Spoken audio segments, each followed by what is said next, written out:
Binigyan niyo kami, Panginoon, yung napakahalagang aral po, Panginoon. Aral na kung saan mapabago at nabago po, Panginoon, ang aming pag-uugali. Nabago po, Panginoon, ang aming pagkatao. Nabago po ang tibok ng aming puso.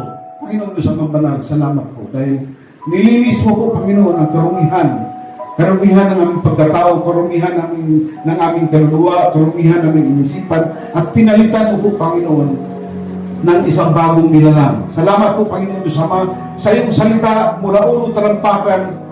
Yan po, Panginoon Diyos Ama, ang nagbigay po sa amin, Panginoon, ng ilaw po, Panginoon Diyos. Salamat po, Panginoon Diyos Ama, dahil ramdam po namin, Panginoon Diyos Ama, mula umaga hanggang sa pagtulog namin, nariyan po ang pagmamahal, pag-ibig niyo po. At dinalot niyo po kami, Panginoon, ng iyong banal na dugo, wala pong sandata po, Panginoon Diyos Ama, at lahat ng kahilingan po, Panginoon Diyos Ama, na panalangin po namin, nandiyan agad ang Holy Spirit, sinamahan agad kami, answer prayer lahat. Panginoong Diyos, ang banal, Lord God, tumitingala po ako. Panginoong Diyos Ama, binigyan niyo na po ang himalang si Kuya Danny. Nakita niyo po, masaya na po siya dahil pagaling na po at pagaling na po ang kanyang karamdaman. Salamat po, Panginoon Diyos Ama, dahil nakikita po, Panginoon, ang tawa ng kanyang mukha. Ang kasiyahan po at napitiyak ko po, Panginoon, nagagalak ang puso niya na paglikuran ka.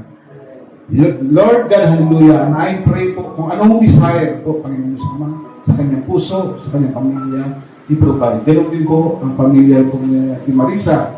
Panginoon Diyos Ama, kung mayroon mang ibubulong si Ate Marisa at Dinggin para sa kanyang pamilya, dinggin mo po, Panginoon Diyos Ama.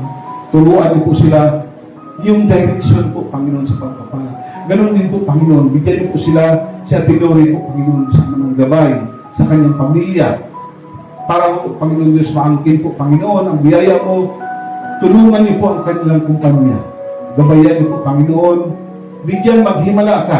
Hindi po ho kumikilala, hindi po tumanggap ang bagong may-ari. Lord God, hindi ho sila ang may-ari sa kumpanya. Ikaw po, Panginoon. Ikaw ho, Panginoon, ang may akda po, Panginoon, ng buhay. At dalangin ko po, Panginoon, pagpapalain niyo po para ho sa pamilya nila ni Ate Lori. Pagpapalain niyo ang kumpanya. Ganon din po ang mga member po, Panginoon. May mga problema po, Panginoon, kaming hinaharap. Panginoon Diyos Ama, hindi na ho kami nababahala. Panginoon Diyos Ama, kung gaano naman kalaki ang aming hinaharap na problema. Dahil alam namin, malaki po, Panginoon, ang binigay ng biyaya. Malaki pong panangga, malaki po ang bato na kanlungan po namin. Yung pangalan ni Jesus po, Panginoon, mas malaki pa sa daigdig po, Panginoon Diyos Ama. Mas malaki pa sa lahat po, Panginoon. At salamat, Lord God. Alam ko po, Panginoon, dinirinig po ang bawat hinaing ng bawat isa, Panginoon Diyos. Lord God, salamat po sa biyaya na tinatanggap namin ngayon. Nariyan ho ang presensya po, Panginoon, pumapasok sa puso po namin, Lord God. At alam namin sa pagpasok, may dala itong pagpapala, alisin lahat mga bagabag, mga problema, at sa hindi lang po, Panginoon, sa puso, nagbigay po, Panginoon, kasiglahan po sa amin sa panampalataya at nagliliwanag po ang isipan ano ho ang dapat gagawin po namin sa aming buhay para ho lumago ang aming panampalataya. Maraming salamat, Lord God. Sa pangalan ni Jesus, in the mighty name of Jesus. Amen.